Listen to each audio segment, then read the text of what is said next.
Coming up next, Ed Kalegi and Karen Richmond. This is Chatterbinge. He continues to enjoy an eclectic career, acting in a wide variety of different roles. Perhaps best known for his work in Mad Men, The Crown, and Chernobyl, he currently has 2 new projects, Reawakening and House of Dynamite.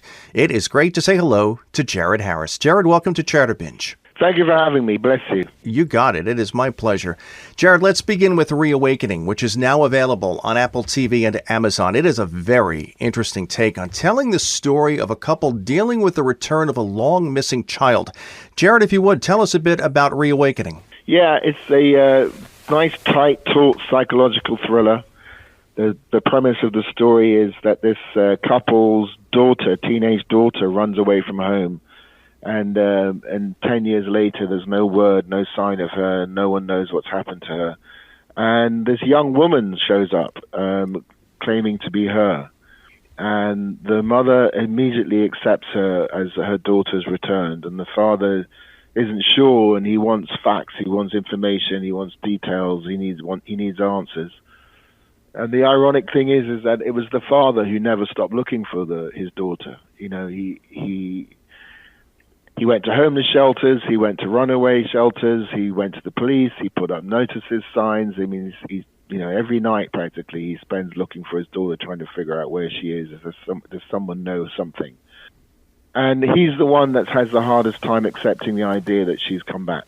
You sort of start to see this. The thing that is sort of unique about this couple is it didn't destroy their marriage, which is what it often does. But the return of the girl has now started to cause this rift in this relationship, and the story is sort of really about: are you happier knowing the truth, or are you happier living with an illusion? It's fascinating because you can see how a parent would want to believe, almost need to believe, that this person who says that they are your child is your child. I just love how this is such a very different take on this. Yeah, and of course there are real life examples of where this has happened, and sometimes it is the child who's come back, and other times it's an imposter, and sometimes the imposter is so obviously an imposter that it's quite hard for somebody on our side of the story who's it hasn't happened to them to really understand why can't they see what everybody else can see, that it's clearly not them, if you like. Yeah. So yeah, it's really, in a way, it's an examination of the difference between male and female psychology. You actually met with parents whose children have gone missing. That has to be so incredibly emotional. Jared, what was that like, and what can you even say to someone who has that void in their life? You can't. I mean, honestly, it would be so arrogant to think that there's something that you could do or say to help them, or you're just humbled by their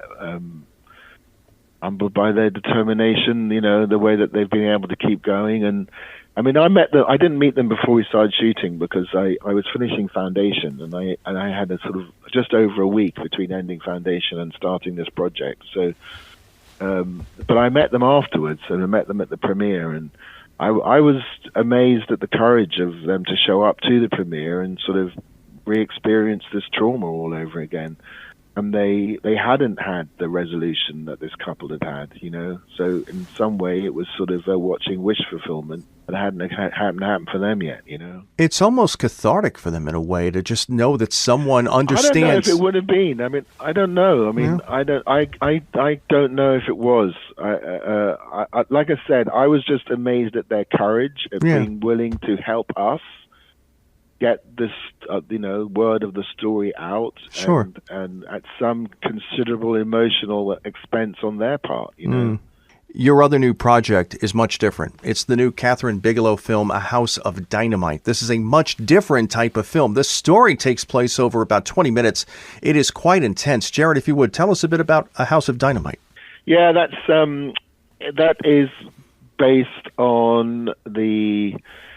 Essentially, it's a sort of nuclear thriller, if you like, and it's the premise of the movie is that a rogue nation has launched a lone missile against the United States, and it's really, the brilliance of the filmmakers, Catherine Bigelow and Noah Oppenheimer, who wrote the script, is it's not partisan. It's not blue. It's not red. It makes no difference, which team is sitting in the White House. They're human beings, and this is the worst case scenario, something that they would have to deal with. And you see these people having to wrestle with, the worst decisions you could possibly have to make, it's very effective in that the way that they give you glimpses of who the human being is behind these people that are having to perform these, these functions, if you like. They're in government, they have responsibilities, but at the same time, they all have families. Yeah. I love the humanity and the juxtapositioning with the pacing of this film. The intensity is incredible, and it's very palpable. It's a very interesting film. Jared, I love the nuances of every single one of your characters. There is distinctive creative DNA. So how do you build a character? How do you begin to get into a character's head? Read the script. Keep reading the script. Understand what your function is in the story. You're one strand of the whole piece, if you like. I think acting is an imaginative exercise. There's a lot of things that you can do in terms of your preparation and research and, the so-called method. But all of those things are, at the end of the day, they're just tools to unlock your imagination. And you don't know where that little key is going to come from, if you like. But once you do find that and you found your way in, it starts to live inside your mind and your imagination and inside your subconscious, if you like. So you start to feel the story, you start to feel the character, you start to feel the scenes. It starts to happen inside of you. So it makes me wonder how difficult it must be to say goodbye to a character. For instance, when you sat down at the table read for the Mad Men episode Commissions and Fees, and you said, when you realized what was going to happen, in this case it was time to say goodbye to Lane Pryce. How difficult is it for you as an actor to creatively separate yourself then from a character's mindset? Yeah, that was tough. I mean, I knew before that table read, because he'd taken me aside beforehand to let me know that that's what was going to happen. And I remember driving home, and I knew I was going to tell my wife, and having a little bit of a tear about it, because I'd really started to feel like I kind of knew what he smelt like. I suddenly started to have these sort of strange, very visceral experiences of the character, and then I was gone. And I think that's an amazing episode, because you can actually see the deconstruction of Lane Pryce as a man, as a human being, as his world crumbles around him. And it needed to be done in a very tasteful way because of what would eventually happen to that character at the end of the episode. And I think it was handled in such a magnificent way. Well, and if you need anything that can point towards the genius of Matt Weiner as a writer, it's that he's told you what this character is going to happen to this character quite early on in that episode. But he fakes you out. He fakes you out with the Jaguar not starting. Yeah. And it's funny, and so you think intuitively, well, that's the culmination of that story beat. But even then, when he does do what he does at the end of that episode, it's still a surprise. It's just, he's a very, very, very smart writer. It is, because, you have no idea that when the Jaguar does not start and you see him going back into the office later that night after he repairs his glasses, you don't know what's up his sleeve. And then when Joan can't open the door, it's an incredible can of worms. Well, you can follow Jared on Instagram and on X at Jared Harris. Once again, Reawakening is available on Apple TV and Amazon. House of Dynamite can be streamed on Netflix. Jared Harris, I've enjoyed this. Thank you so much for joining us here on Chatterbinge.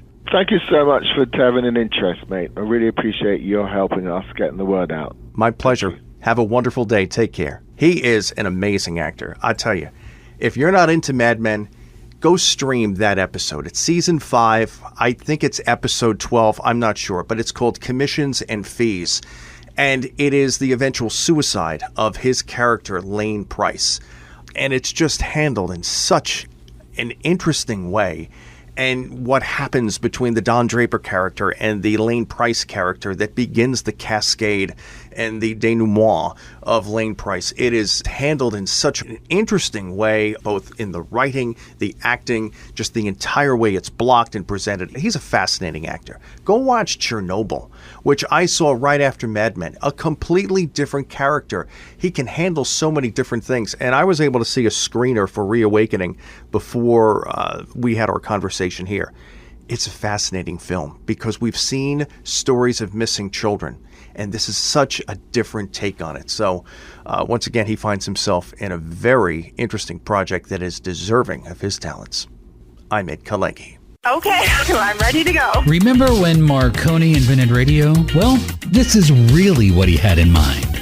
From Audio One. This is Chatterbinge. And don't forget to hit that subscribe button so you can always catch our best guest conversations and segments right here on the YouTube home of Chatterbinge.